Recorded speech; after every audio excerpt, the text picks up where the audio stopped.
Welcome to the High Bar, your weekly watering hole for lighthearted conversation with people who care about culture that matters. I'm Warren Etheridge, your host and barkeep. I promise never to cut anyone off while encouraging all to think responsibly. Today, join me and my guest, filmmaker and minister Skip Moody, as we raise a toast and raise the bar for forgiveness.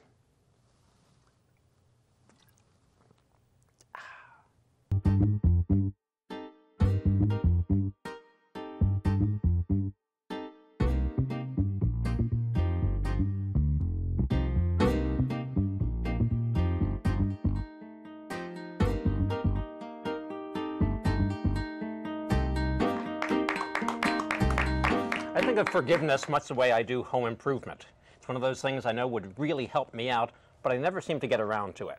Fortunately, today I have a great guest to discuss the subject of forgiveness and restorative justice, a filmmaker who's done the incredible documentary Live to Forgive, and also a minister. Please welcome Skip Moody. Hi, Skip. Thank you. Thank you for having me. Nice to have you here. Yeah, so is forgiveness, because it sounds so wonderful, is that a virtue or is it a necessity?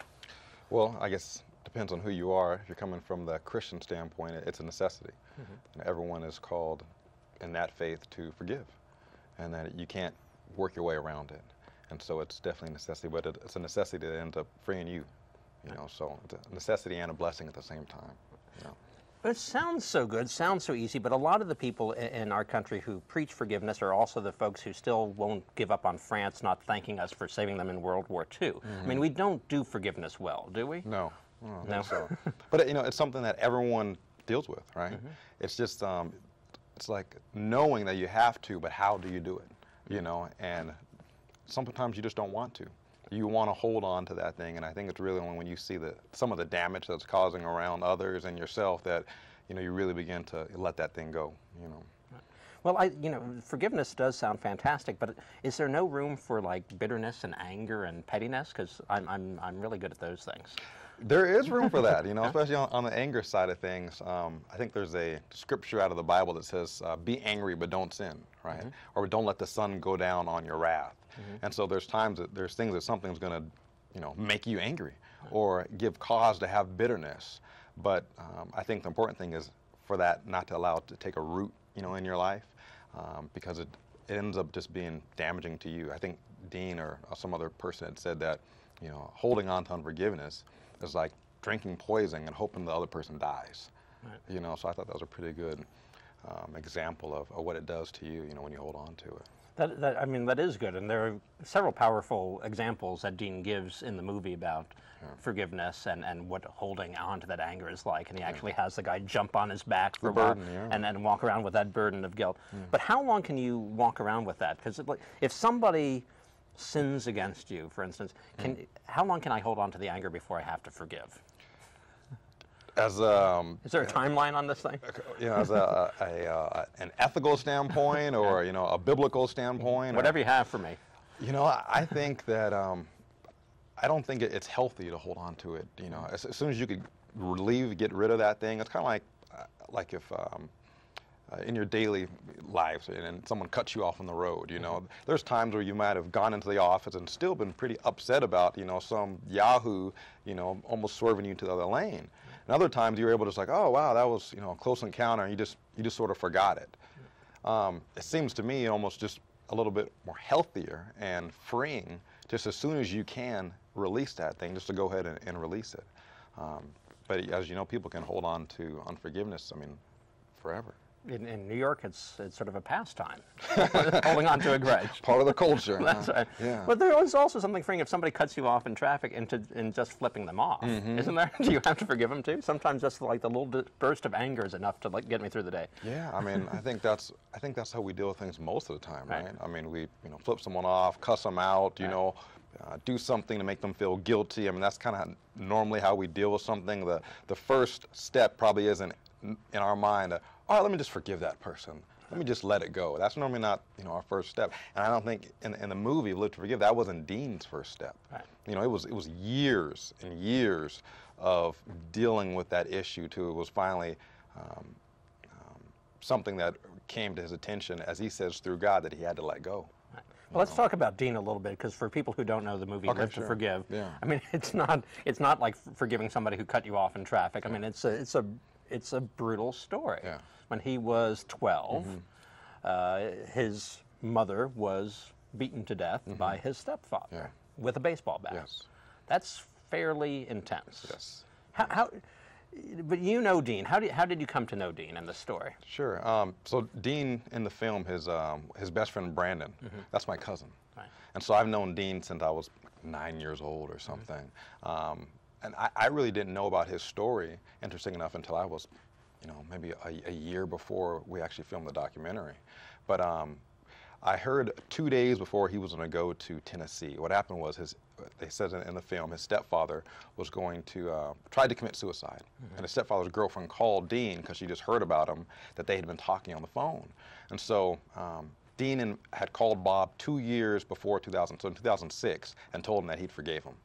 He said, God promised me to forgive you. I forgive you. I just want to show you love, show you the message of Jesus, and help you forgive yourself. And that's just what he started off with. So they began a phone conversation for 2 years.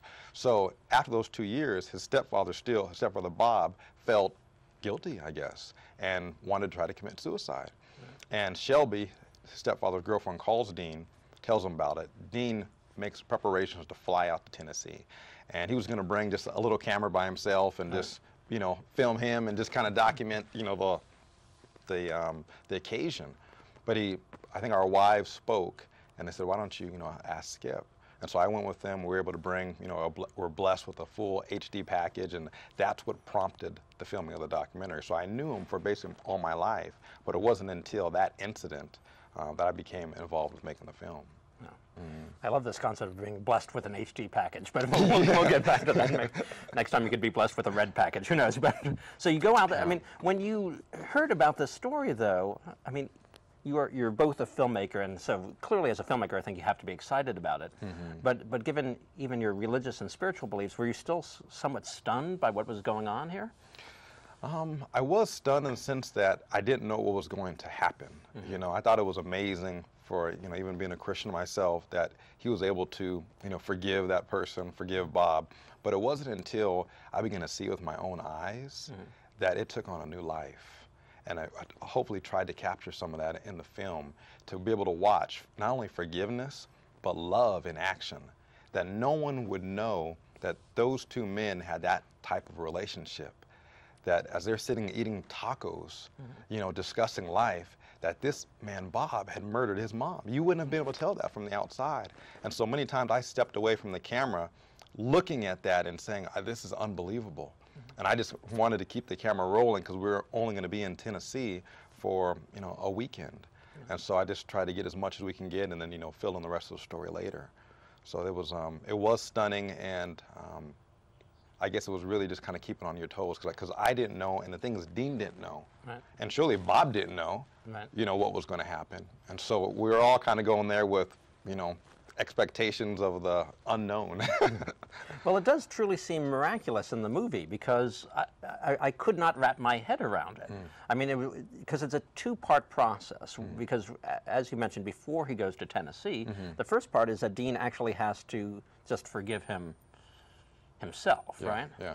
And that took him a while. Yeah, that took a long time. And that seemed mind-blowing enough to me. But then he actually goes out to help Bob.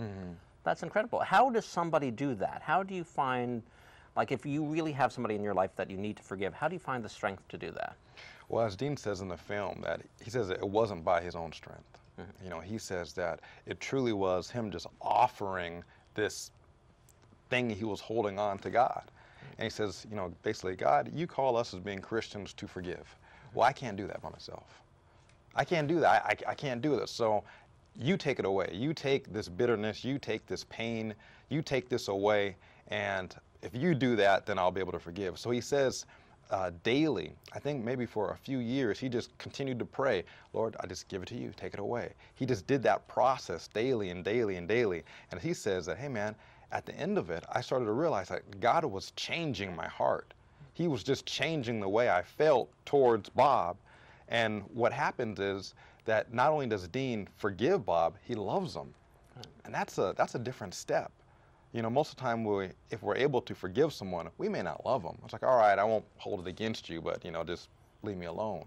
But he loves them, and that's a different step. Is that the forgetting part of forgive and forget, essentially? Is that just putting it aside? You know, I don't know anything about the forgetting side of things, because when I watch Dean in his sermons and even in the film, that when you watch, you see he gets choked up. Right. You know, so he doesn't forget that it hurts that he doesn't have his mother. He doesn't forget, you know, the disappointment. He doesn't forget that, but he doesn't hold it against Bob.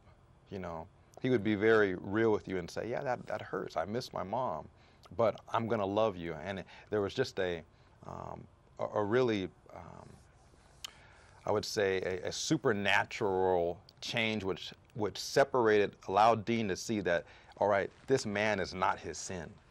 This was an action that he did, but just if you can separate that and just look at him as just a human being who did something extremely hurtful, then maybe you have a chance. And I think that's some of the thing that happened with Dean.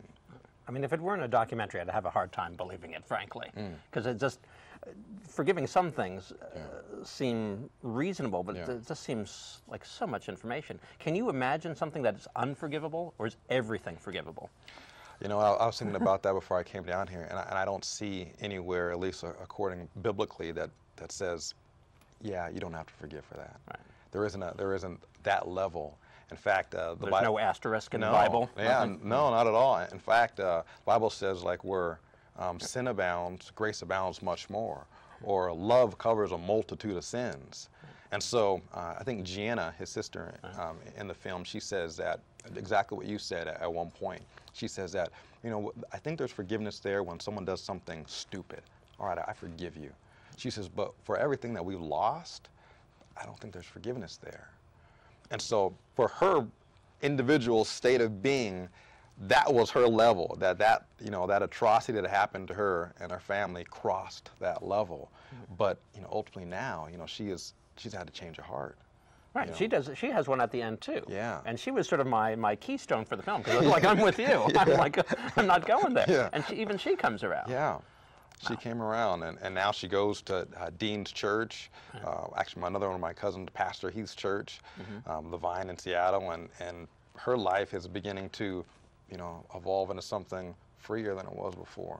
Now, for those who don't necessarily believe in God, or they're sitting on the fence about this, do you think there's still a way to forgive? Yeah, I mean, I think, you know, many times even people who aren't, you know, Christian or religious, they forgive. You know, Dean's path was he allowed God to change his heart, you know. And, you know, whether you believe or someone else believes, well, the reason why they're able to give is because God still changed that person. I guess that doesn't really matter, except for that Dean's path was that God changed his heart. Others may have a different path that, you know, they want to be a good example to their kids, so they want to hold on unforgiveness to their mate when they were, you know, fighting or something, you know, whatever the reason is. But, you know, that was his choice. So, yeah, I think there's other ways that you could, you know, choose to forgive, but that was Dean's. Now let's talk about this a little bit, because Dean is in the place of having to forgive somebody, and he can control that. Whether or not he forgives, he controls that. Let's imagine for a second we're on Bob's side. Bob is a stepfather who's brutally murdered this woman. Yeah. Now, when you're in a place where you need forgiveness, can you ask for forgiveness, or is that like asking thanks for a birthday present? Does forgiveness just have to come to you? No, I think you can absolutely ask for forgiveness.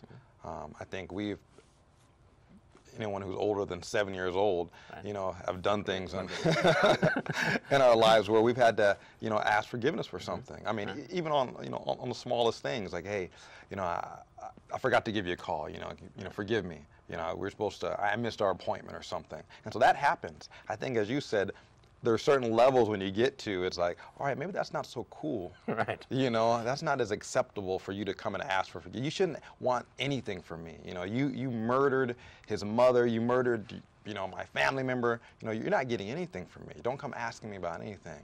And I think that's where, just as, you know, culturally, society, just being human beings, where we begin to sort of draw the line in the sand, you know. But I guess through the power of the Lord, I mean, that sand kind of just wipes away, you know, if you allow it.